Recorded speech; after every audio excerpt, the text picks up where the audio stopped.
An important first step to decide if a civil harassment restraining order is available, or if another type of restraining order may be better, is to look at the kind of relationship, if there is one, between the person who wants protection and the person he or she wants protection from. To make it easier, this video always calls the person who wants protection the protected person, and the person he or she wants protection from the restrained person, even before any court case is filed.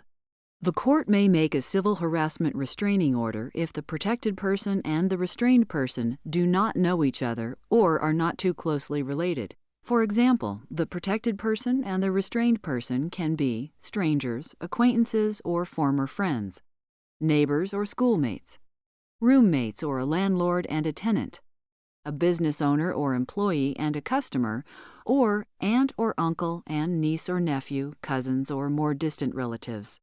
A civil harassment restraining order is not available if the protected person and the restrained person have or ever had certain close relationships.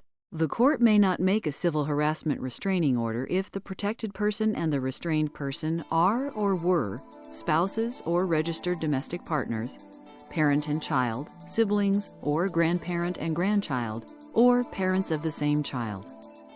The court also may not make a civil harassment restraining order if the protected person and the restrained person have dated, been engaged, or lived together as more than just friends or roommates. If the people have or had one of these close relationships, the protected person should consider asking the court for a domestic violence restraining order, which may give more protection, be less expensive, and be easier to get. Other types of restraining orders may also be better if the protected person is 65 or older or a dependent adult under age 65, is an adult who enrolled in or applied to a private post-secondary education program, or has been harassed or threatened at work. For more information about these types of restraining orders, go to www.courts.ca.gov/selfhelp-abuse.htm.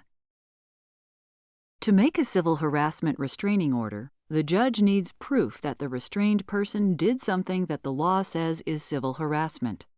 In general, the restrained person must have committed violence or a serious threat of violence against the protected person, or a series of wrongful acts, like stalking, that seriously bothered the protected person and would seriously bother most people.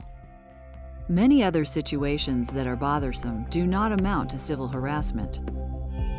The restraining order laws are very specific and complicated. If possible, talk to a lawyer or your court's self-help center to make sure you understand what types of restraining orders may be available in your situation.